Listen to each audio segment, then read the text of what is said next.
நாள் எம்ஜிஆர் மீது திடீரென துப்பாக்கி சூடு நடந்தது. அந்த சம்பவம் முழு தமிழ்நாட்டையும் அதிர்ச்சியடைய செய்தது. அவர் தீவிரமாக காயமடைந்து மருத்துவமனையில் சேர்க்கப்பட்டார். மருத்துவர்கள் நிலைமை மிகவும் ஆபத்தானது என்று சொன்னார்கள். அந்த செய்தி வெளியே வந்ததும் ஆயிரக்கணக்கான மக்கள் மருத்துவமனைக்கு வெளியே கூடினார்கள்.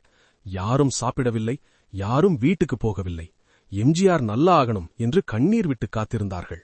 சிலர் கோவில்களில் பிரார்த்தனை, சிலர் விரதம், சிலர் இரவு முழுக்க அழுகை. அந்த அளவுக்கு ஒரு மனிதன் மக்களின் மனசுல இருந்தார். நாட்கள் கழிந்தது. ஒரு நாள் மருத்துவமனை அறையின் கதவு மெதுவாக திறக்கப்பட்டது. அதற்குள் எம்ஜிஆர் மெதுவாக வெளியே வந்தார். அவரை பார்த்தவுடன் மக்கள் முழுக்க கண்ணீர் வெள்ளம். அவர் கையை உயர்த்தி மெதுவாக சிரித்தார்.